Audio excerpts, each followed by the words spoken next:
Hi viewers, നമുക്കൊരു തക്കാളി ചട്നി ഉണ്ടാക്കിയാലോ. അപ്പോൾ 2 തക്കാളി ഞാൻ എടുത്തിട്ടുണ്ട്. 2 തക്കാളി, ഒരു ചെറിയ കഷ്ണം ജിഞ്ചർ, വെളുത്തുള്ളി, ചെറിയ ഉള്ളി, കറിവേപ്പില. ഇനി ഇതിനെല്ലാം കൂടി ഇത് തക്കാളി ഒന്ന് തിളപ്പിച്ച് അതിൻ്റെ തൊലി ഒന്ന് മാറ്റാൻ വേണ്ടിയിട്ട് നമുക്ക് വെള്ളം തിളച്ച് വരുമ്പോഴത്തേനും ഇതിൻ്റെ തൊലിയൊക്കെ ഒന്ന് ചുളുങ്ങി ചെറിയതായിട്ടൊന്ന് മടങ്ങി ടൈപ്പിൽ വരും. അപ്പോൾ നമുക്കതൊന്ന് പതുക്കെ മാറ്റിയെടുക്കാവുന്നതാണ്. അപ്പോൾ ഞാനൊരു 1 ഗ്ലാസ് 1.5 ഗ്ലാസ് വെള്ളം വെച്ചിട്ടുള്ളൂ കേട്ടോ. അത് എന്നിട്ട് തിരിച്ചും മറിച്ചൊക്കെ ഇട്ട് കൊടുത്താൽ മതി. നിറയെ വെള്ളം വെച്ചാൽ അത്രയും ഗ്യാസും ചിലവാകും, സമയമെടുക്കും വെള്ളം തിളയ്ക്കാനായിട്ട്.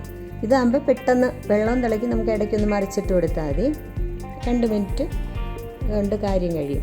അപ്പോൾ ഞാൻ തണുത്ത വെള്ളത്തിലിട്ടിട്ടാണ് തൊലി മാറ്റുന്നത്. അപ്പം നമുക്ക് സമയമുള്ളവർക്ക് ഉണ്ടെങ്കിൽ നമുക്ക് തണുക്കുന്നിടം വരെ വെയിറ്റ് ചെയ്യാം. അപ്പോൾ ഇത് തണുത്ത വെള്ളത്തിലിട്ടിട്ട് തൊലി മാറ്റി പെട്ടെന്ന് ചെയ്യാവുന്നതാണ്. 5 മിനിറ്റ് കൊണ്ടുണ്ടാക്കുന്ന നല്ലൊരു സൂപ്പർ ചമ്മന്തിയാണ്. അപ്പോൾ ആദ്യമാണ് നിങ്ങൾ ഞങ്ങളുടെ ചാനൽ കാണുന്നെങ്കിൽ ഒന്ന് സബ്സ്ക്രൈബ് ചെയ്തേക്കണം, നിങ്ങളുടെ അഭിപ്രായങ്ങളൊന്ന് രേഖപ്പെടുത്തണം.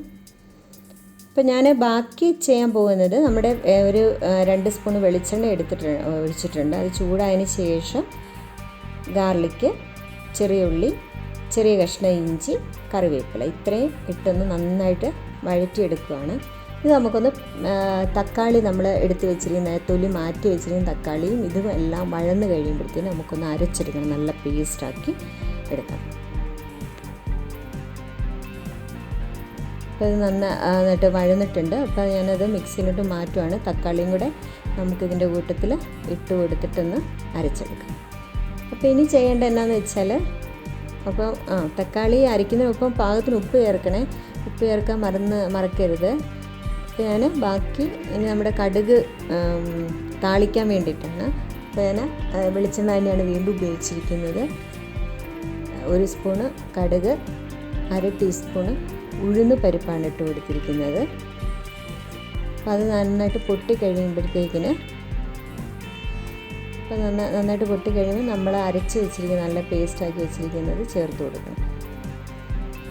അപ്പോൾ കടുക് വറുക്കുന്ന സാധാരണ സാധനങ്ങൾ തന്നെയാണ് ഞാൻ എടുത്തിരിക്കുന്നത്. മുളക്, കറിവേപ്പില, ഉഴുന്നുപരിപ്പ്, കടുക്.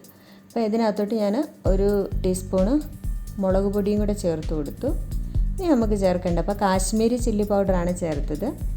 അപ്പോൾ അതുകൊണ്ട് വലിയ എരിവൊന്നും ഉണ്ടാകത്തില്ല, കുട്ടികൾക്കൊക്കെ കഴിക്കാവുന്നതാണ്.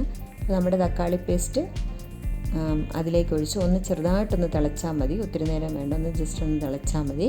അപ്പോൾ നമുക്ക് ഇതിപ്പോൾ നമ്മുടെ തക്കാളി ചമ്മന്തി, നല്ല സൂപ്പർ ചമ്മന്തി റെഡി ആയി കഴിഞ്ഞിട്ടുണ്ട്. അപ്പോൾ തേങ്ങാ ചമ്മന്തി ഉണ്ടാക്കുകയാണെങ്കിൽ അതിൻ്റെ കൂടെ ഇതും കൂടെ ചേർത്ത് വെച്ചാൽ നല്ല ടേസ്റ്റാണ്, നല്ല കോമ്പിനേഷനാണ്. ദോശ, ഇഡ്ഡലി ഇതൊക്കെ കഴിക്കാനായിട്ട്.